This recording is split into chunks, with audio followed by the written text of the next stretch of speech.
নমস্কার, welcome to মুশকিল আসান।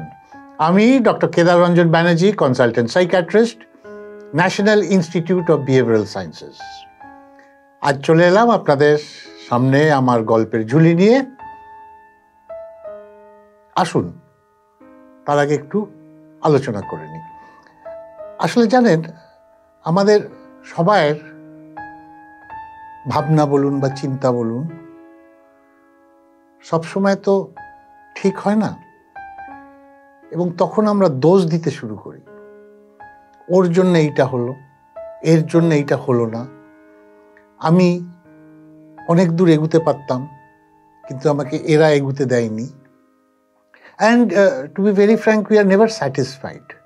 আমরা কোনোদিন স্যাটিসফাইড নই যে আমরা কি চাই এবং আমরা যে কতটা পেয়েছি সেটার হিসেব আমরা কিন্তু করি না।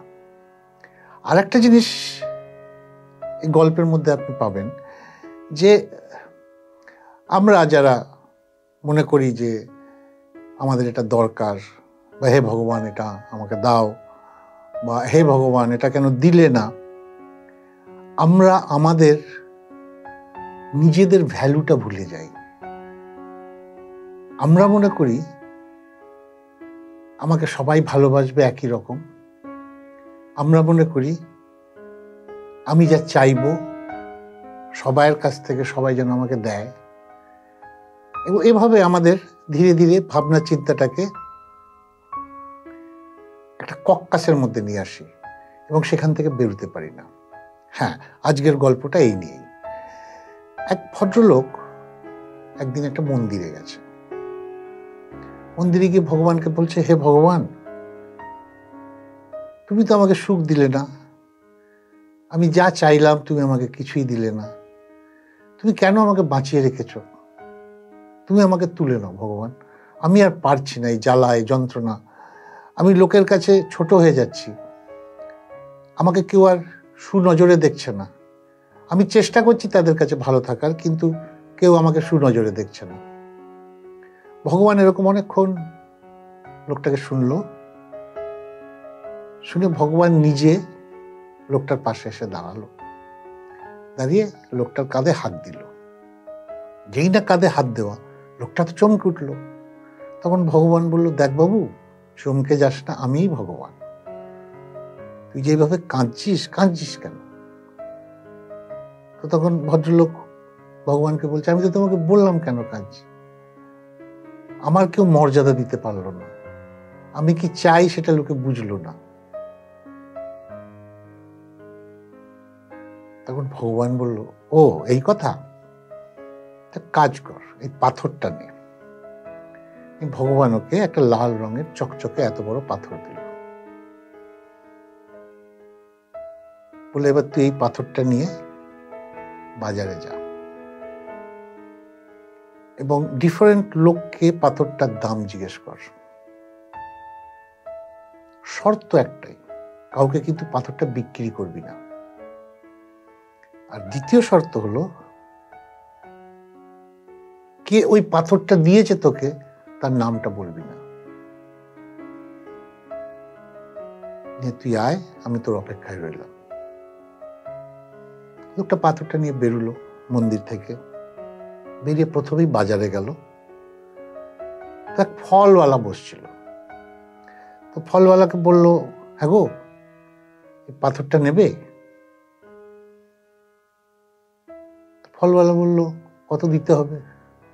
বললো, তুমিই বলো। বললো, দেখো বাবু, আমি 10 কিলো আম দিতে পারি, এর চেয়ে বেশি আমি দিতে পারবো না। তখন লোকটি বলল, আচ্ছা ঠিক আছে, দেখছি আমি। সে আবার হাঁটতে শুরু করলো।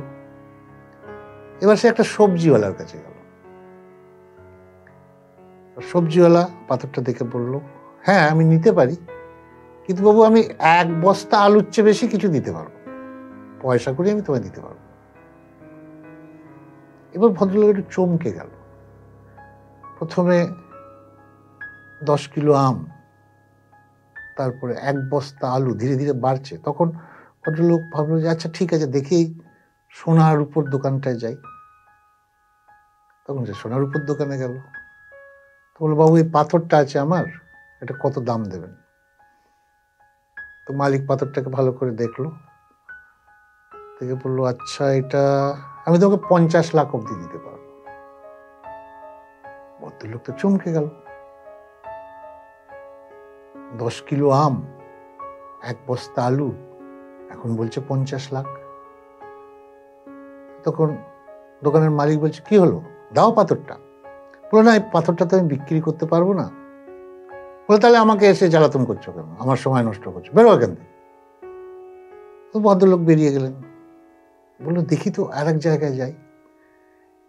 নিয়ে একটা দোকানে গেল, সেখানে হিরে মানিক সব বিক্রি হয়, সেখানে পাথরটা দেখালো। তখন দোকানদার বলল যে, পাথরটা তুমি কোথা থেকে পেয়েছো?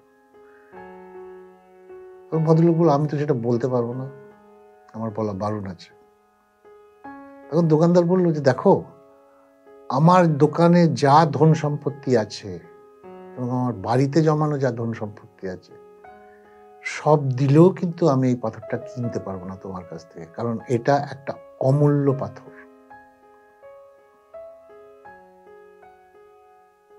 তখন লোকটা তো চমকে গেল। লোকটা তখন ভেবে উঠতে পারছে না, 10 কিলো আম, 1 বস্তা আলু, 50 লক্ষ, আর এ বলছে যে আমি কোনো দামই দিতে পারবো না, এটা এতটাই কস্টলি, এতটাই অমূল্য। তখন লোকটা দৌড়ে দৌড়ে পাথরটা নিয়ে মন্দিরে ফিরল। তাকে ভগবান দাঁড়িয়ে আছে।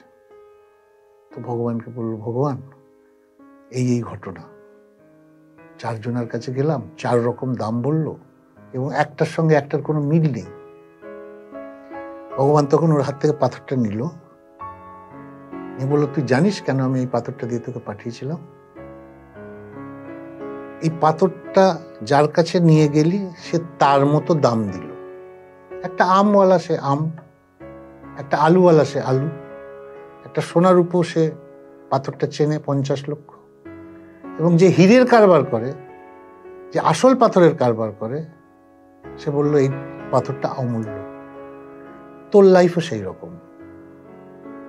তুই কখনো নিজেকে আলুর জায়গায় যাচ্ছিস, সেখানে দাম দস্তুর করছিস নিজেকে নিয়ে, কখনো আমের জায়গায় যাচ্ছিস, সেখানে দাম দস্তুর করছিস তুই আমকে নিয়ে।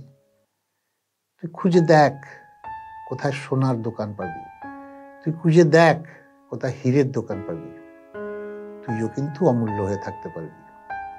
আমি বোঝাতে পারলাম আপনার গল্পটা?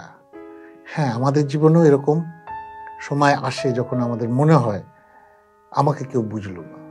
আসলে আমরা কিন্তু বোঝাতে পারিনি। আমরা যদি নিজেদেরকে ঠিক করে বোঝাতে পারতাম, আমরা যদি ঠিক জায়গায় গিয়ে বোঝাতে পারতাম, আমাদেরও দাম কিন্তু 50 লক্ষই হতো।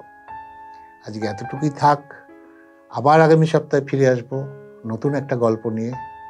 আপনাদের যাদের ভালো লেগেছে প্লিজ লাইক দেবেন, শেয়ার করবেন, আর যারা নতুন তারা সাবস্ক্রাইব করতে ভুলবেন না। নমস্কার, ভালো থাকবেন।